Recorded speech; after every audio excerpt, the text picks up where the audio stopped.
mahirap yung kampanya kasi lahat naman ng kampanya mahirap. Lakad tayo ng lakad, mainit, lalo na itong taon ito, sobrang init. Iba-iba ang mga trabaho nyo, may trabaho sa opisina, may trabaho sa kalye, may trabaho sa iba-ibang lugar. Pero lahat ng klaseng trabaho na yan ay para sa amin ay napaka-importante. Kaya ulitin ko, ako'y nagpapasalamat. Yung resulta ng kay Rico ay talagang sa English, phenomenal, kamangha-mangha. Isipin nyo, nag-top notcher siya, pagkatapos ang boto niya, ang lamang niya, doon sa kasunod ay umaabot ng mga 20,000. Napakalaki niya. Kaya titingnan nyo, re-reviewin nyo yung istorya ng eleksyon ng mga konsihal sa Parañaque. Ang lamangan sa mga konsihal, minsan umaabot ng mga 5,000, 6,000 nangyari yan noong 2004. Pero kadalasan, 1,000, 2,000. Tapos doon sa mga bandang gitna, nagdidikitan pa yan. Pero kay Rico, yung lamang niya 20,000, tapos yung iba, dikit-dikit na sila. Kaya talagang naangat na husto si Rico at ang dahilan dyan ay sapagkat kasama kayo sa mga talagang tumulong para maging maganda ang resulta ng kampanya nito. Maraming salamat sa inyo lahat. Sa akin naman, hindi naman ako proud dun sa resulta kasi hindi mabigat yung laban, hindi natin pwede ipagmalaki, no?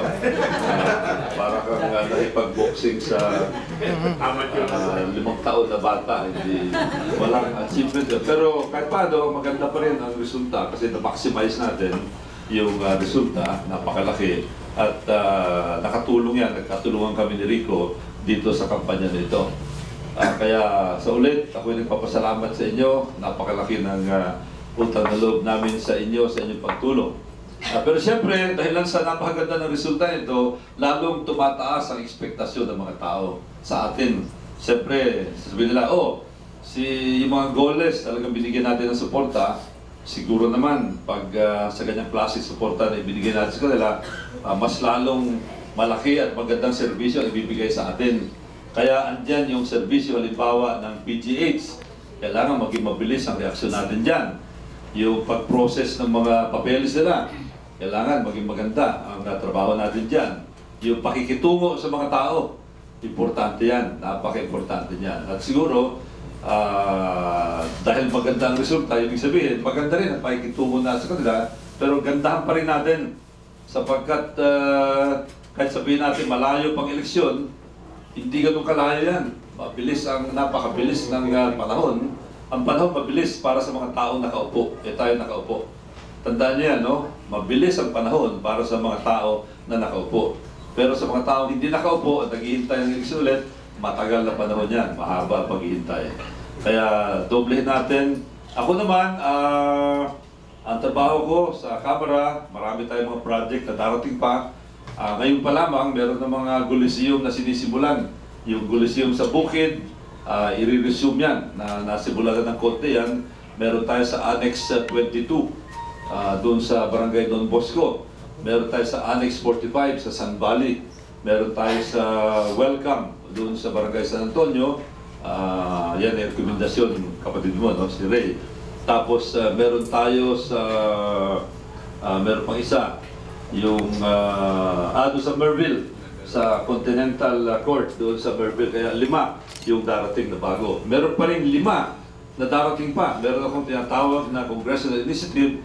Kaya siguro sa loob ng bagong matapos itong taong ito, meron pa mga 10 Coliseum ang darating na dagdag. Kaya babaha na naman ng Coliseum dito sa 2nd District ng Parañaque. Yung mga taga 1st District, sorry na lang sila ron. Maigit sila, pero ganyan talaga. Mas marami tayong project dito sa 2nd District. So yun din ang hiningi ko sa inyo. Yung pag-monitor sa mga project na yan, pag-alaga sa mga project na yan, pag-alagay ng tama doon sa mga tarpaulin natin. Dahil siyempre, alam nila kung ano nangyayari. Ulitin ko, pakikitungo sa mga tao, dapat tuloy-tuloy yan.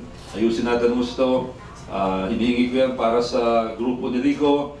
Hinihingi ko yan para sa grupo ko kasi hindi natin mayalis. Kung merong atraso ako, damay si Rico. Pag merong atraso si Rico, damay ako. Ganun talaga.